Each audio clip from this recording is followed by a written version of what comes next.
నమస్తే అండి. నేను మీ డాక్టర్ కళ్యాణ్ చక్రవర్తి, కన్సల్టెంట్ చైల్డ్ సైకియాట్రిస్ట్. ఈరోజు నేను ప్రత్యేకంగా ప్రత్యేకంగా మాట్లాడే టాపిక్ ఏంటంటే ఆటిజం గురించి. దగ్గర 23, 24 ఆర్ 25 ఇయర్స్ అనుభవం నాకు చైల్డ్ సైకియాట్రీలో ఉంది. ఈ మొత్తం ప్రయాణంలో యాజ్ ఏ చైల్డ్ సైకియాట్రిస్ట్ నాకు ప్రత్యేకంగా చాలా ఛాలెంజింగ్గా అనిపించి ఎక్కువ అనుభవం అనేటటువంటి ఒక సబ్జెక్ట్ ఏదన్నా ఉంది అంటే అది ఆటిజం. ఎందుకంటే కనుక మిగతా అన్ని మానసికపరమైనటువంటి పిల్లల్లో అవనివ్వండి, పెద్దల్లో అవనివ్వండి, మానసికపరమైనటువంటి జబ్బులకి ఒక కారణం తెలుస్తుంది, అదే విధంగా ఒక ఉపాయం కూడా మనకు తెలుస్తుంది. అంటే కాజు ఉంటుంది, సొల్యూషన్ ఉంటుంది. కానీ ఆటిజం ఏఎస్డి అంటారు, ఆటిజం స్పెక్ట్రమ్ డిసార్డర్స్ అంటూ ఉంటారు. అందులో రకాలు ఉంటాయి కాబట్టి దాన్ని అలా విడమర్చుకుని చెప్తూ ఉంటాం. ఇది సర్వసహజంగా చాలామంది మనకి న్యూస్ పేపర్లో కానీ పేపర్ ఆర్టికల్స్లో అవనివ్వండి, వీడియోస్ పరంగా అవనివ్వండి, లేదంటే దీనికి పరంగా ఉండే అవగాహన పరిచేటటువంటి వేరే రకరకాల మీడియంస్ ద్వారా అవనివ్వండి మనందరికీ తెలిసే ఉంటుంది.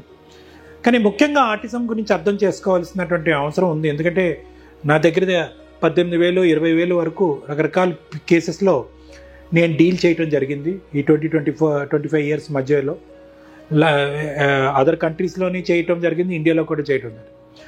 ముఖ్యంగా ఆటిజం అనేటటువంటిది మన అందరికీ తెలిసినటువంటి అంశం ఏంటంటే పిల్లలు వాళ్ళ వయసు బట్టి వాళ్ళ సామాజిక పరమైనటువంటి ఎదుగుదల, ముఖ్యంగా మాట్లాడేటటువంటి తీరు, పద్ధతి, పిలిస్తే వినటం, పిలిస్తే వాళ్ళ కళ్ళల్లోకి చూడటం, పిలిస్తే ఆ కమాండ్ ఫాలో అవటం, వాళ్ళ అవసరాలు నాన్ వర్బల్గా చెప్పగలిగినా కానీ, అంటే ఆ మనిషి యొక్క చేయి లాక్కుని వెళ్ళి చెప్పగలిగినా కూడా, ఆప్యాయతగా ప్రేమగా పిలిచి వాళ్ళ అవసరాలు చెప్పుకునేటటువంటి విధంగా లేకపోవటం, కళ్ళల్లోకి చూడపోవటం, పిల్లల మధ్యన ఉండకపోవటం, ఒకే పని పదే చేసుకోవటం, విచిత్రమైనటువంటి చేష్టలు చేయటం, చేతులు ఎక్కువ ఊపటం, ఎక్కువ జంప్ చేయటం, ఉన్న చాటే ఎక్కువ జంప్ చేయటం, ఉన్న చాటే ఎక్కువ తిరగటం, ఇలాగా సెన్సరీ మోటార్ హైపర్ యాక్టివిటీ ఉంటాం. అంటే కాళ్ళు చేతులతో ఎక్కువగా చూపెట్టడం, నోరు అనేటటువంటిది వాడికి తప్పుకు చూపెట్టడం, ఒకప్పుడు మాట అనేది ఉన్నా కూడా అది ఎక్కువగా అకాడమిక్ పరమైనటువంటి ఇంట్రెస్ట్ పరంగా ఉండటం. అంటే ఆల్ఫాబెట్స్ కానీ, నంబర్స్ కానీ, కలర్స్ కానీ, షేప్స్ కానీ అలా పుస్తకరీత్యా ఉండేటటువంటి అంశాలకు ఎక్కువగా చూపెట్టడం.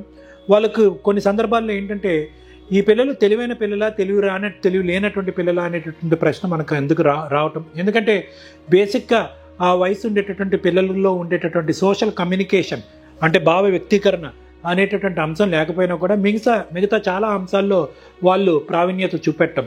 అంటే కనుక కొంతమంది పిల్లలు బొమ్మలు వేయటం, రైటింగ్ చేయటం, రాయటం, బ్యాలెన్స్ అనేది బాగా చూపెట్టడం, జిమ్నాస్టిక్స్ చేయగలగటం, ఇలాంటి వేరే అంశాల్లో చాలా ఫాస్ట్ ఫార్వర్డ్గా ఉన్న, కొన్ని అంశాల్లో చాలా తెలుగుగా వ్యవహరిస్తున్నారు, తెలుగుగా ఆలోచిస్తున్నారు అని అనుకున్నా కూడా ఎప్పుడైతే కనుక ఈ కమ్యూనికేషన్ అనేటటువంటి అంశానికి వచ్చేటట్టు, కమ్యూనికేషన్ అంటే కనుక సహజంగా 3 అంశాలు. ఒకటి వినటం, రెండోది ఆలోచించడం, మూడోది చెప్పగలగటం.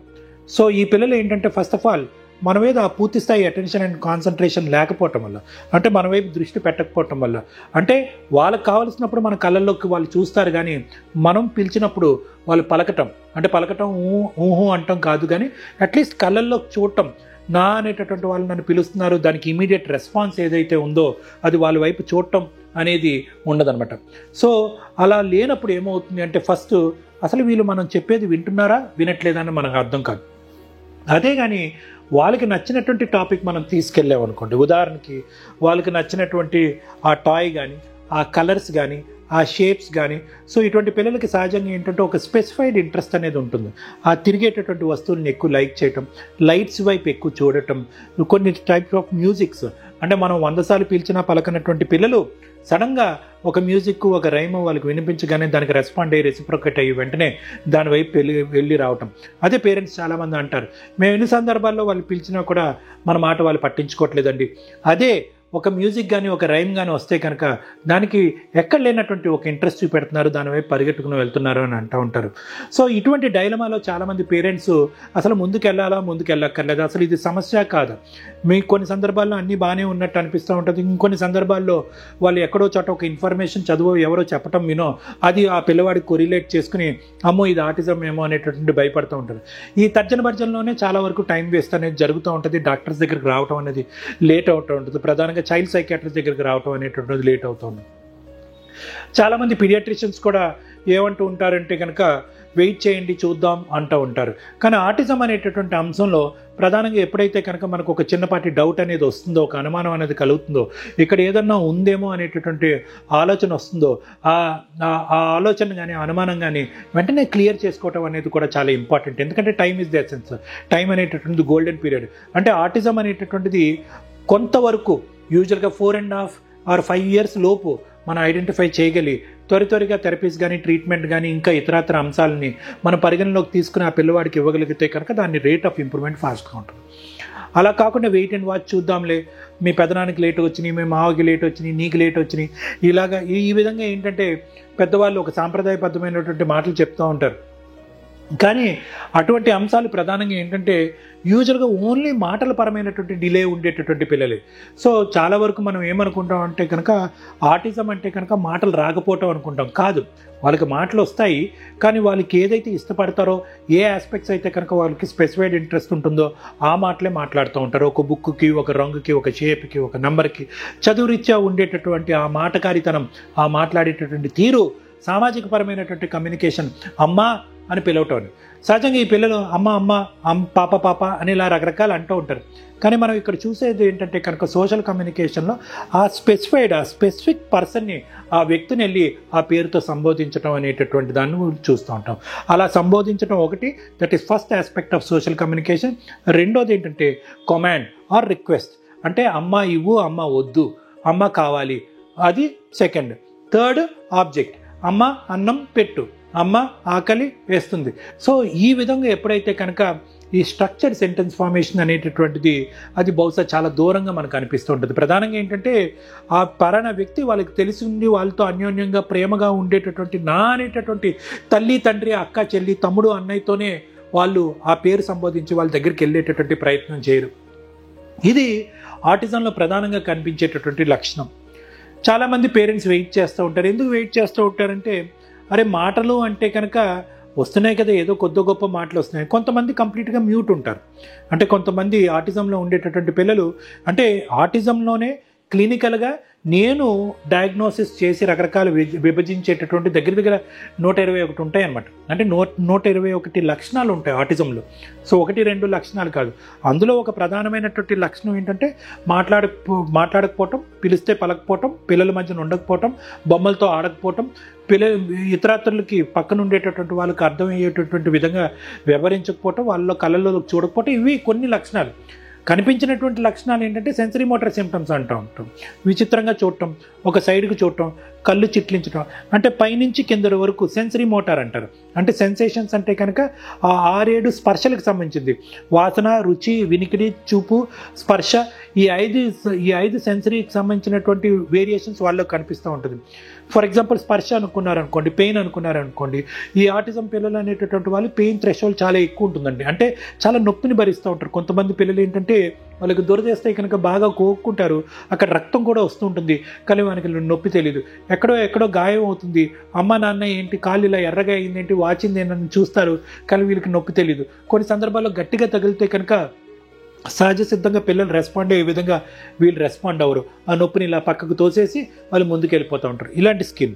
ఐస్ అన్నాను చూడండి, ఇప్పుడు విజువల్ సెన్సేషన్, ఇలా మెల్లకన్ను పెట్టడం, సైడ్కి ఇలా చూడటం, కళ్ళు చిట్లిస్తున్నట్టు చూడటం, ఇలాగ. మరి వాసనకు సంబంధించింది, కొన్ని వాసనలు ఎక్కడో ఏదో రూమ్లో ఏదో ఒక వాసన వస్తే పసిగడతారు, వాళ్ళకి నచ్చినటువంటి వాసన వైపు చాలా ఫ్రీగా వెళ్ళిపోతూ ఉంటారు. ఇలాంటివి.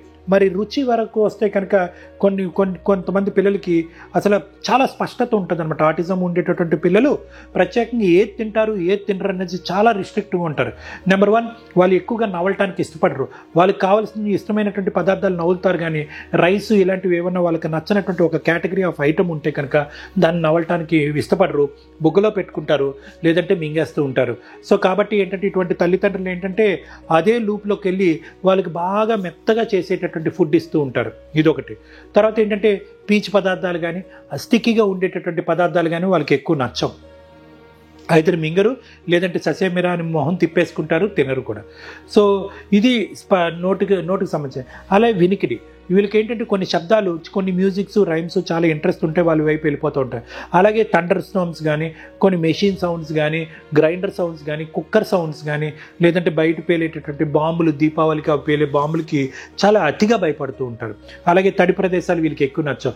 ఇలాంటి సెన్సరీ సిమ్టమ్స్ ఉంటాయి. మరి మోటార్ సిమ్టమ్స్ అంటే ఒక చోట కుదుటుగా ఉండరు, అటు ఇటు పరిగెడుతూ ఉంటారు. ఆరు పరిగెట్టేటటువంటి దానికి పర్పస్ ఉండదు. ఇలా పరిగెట్టేటటువంటి తత్వాన్ని పేరెంట్స్ ఏమొచ్చి ADHD అనుకుంటారు. అసలు వాస్తవానికి ఆటిజంతో పోల్చుకుంటే ADHD అనేది సమస్య అయినా కూడా చాలా చిన్న సమస్య. ఇది 10% అంటే ఆటిజం అనేటటువంటిది 100% ప్రమాదకరమైనటువంటి సమస్య. సో ఏంటంటే ADHD అనేటప్పటికీ చాలామంది పేరెంట్స్, పీడియాట్రిషియన్స్ ఏమనుకుంటారంటే ఇది కేవలం అల్లరమ్మా, మీ అబ్బాయిని సరిగ్గా పెంచట్లేదు, మీరు వీడు ఎక్కువ అల్లరి చేస్తున్నారు అనేటటువంటి విధంగా తోసేసి పక్కకు తోసేస్తారు ఉంటారు. సో ఆటిజంలో ఉండేటటువంటి హైపర్ యాక్టివిటీ ఎలా ఉంటుందంటే దానికి ఒక అర్థం పర్థం ఉండదు. ఉన్న చాటే జంప్ చేయటం, ఉన్న చాటే తిరగటం, ఉన్న చాటే చేతులు ఎక్కువ ఊపటం, ఎక్కువగా స్ప్రింగ్ యాక్షన్లకు ఎక్కువ జంప్ చేయటము. సో ఇలాగా ఏదో ఒక మ్యానరిజమ్స్ చేయటం, చేతులు ఇలా ఊపటం, ఫింగర్ ప్లే అంటూ ఉంటారు. తర్వాత ఏంటంటే సింక్రనీ అని అంటూ ఉంటారు, అంటే రెండు సిమిలర్గా ఉండే వస్తువులు తీసుకుని వాటితో ఆడటం. ఇలా సెన్సరీ మోటార్ ఇష్యూస్ చాలా ఉంటాయి అన్నమాట. సో నేను చెప్పేది ఏంటంటే ఆటిజంలో ప్రధానంగా కావాల్సింది ఏంటంటే ఒకటి అవగాహన, రెండోది ఏంటంటే దానికి సంబంధించినటువంటి నేర్పరితనం, ఆలోచన శైలి. వెంటనే డాక్టర్ దగ్గరికి వెళ్ళి దానికి ఒక అసెస్మెంట్ తీసుకుని, ఒక పీడియాట్రిక్ సైకాట్రిస్ట్ దగ్గరికి వెళ్ళి దాని అసెస్మెంట్ తీసుకుని దాంట్లో క్లారిటీ తెచ్చుకుని తొందరగా ఇందులో ముందుగా రావటం అనేది. అలా కాకుండా చాలామంది ఏంటంటే దాన్ని పోస్ట్పోన్ చేయటం కానీ, లేదంటే సింపుల్గా ఏ అసెస్మెంట్ లేకుండా ఏదో ఒక థెరపీ సెంటర్కి వెళ్ళిపోయి బ్లైండ్గా మొదలుపెట్టేస్తూ ఉంటారు. థెరపీ అసెస్మెంట్ అనేది ఆటిజం అని మనకు తెలిసినా కూడా ఒక ప్రాపర్ ప్రోటోకాల్ అసెస్మెంట్ అనేది ఎందుకు ఇంపార్టెంట్ అంటే, ఇందాక నేను చెప్పినటువంటి రకరకాల లక్షణాలు బట్టి ఏ కేటగిరీ ఆఫ్ ఆటిజం అనేది ప్రధానంగా విభజించుకోవటం అనేది చాలా ఇంపార్టెంట్. ఏ కేటగిరీ అనేది విభజించుకున్న తర్వాత అది ఏ స్థాయి వరకు అది ఇంప్రూవ్ అవుతుంది, అది ఇంప్రూవ్ అవడానికి ఎంత అవకాశం ఉంది అనేది మనకు అర్థమవుతుంది. దాన్ని బట్టి ఏంటంటే విటమిన్స్, మినరల్స్, బయోమెడికల్ ట్రీట్మెంట్ అవనండి, లేదంటే ఈ థెరపీ సెంటర్లు చేసేటటువంటి థెరపీస్ అవనండి, దాన్ని కరెక్ట్గా స్ట్రీమ్ లైన్ చేయడానికి అవకాశం ఉంటుంది.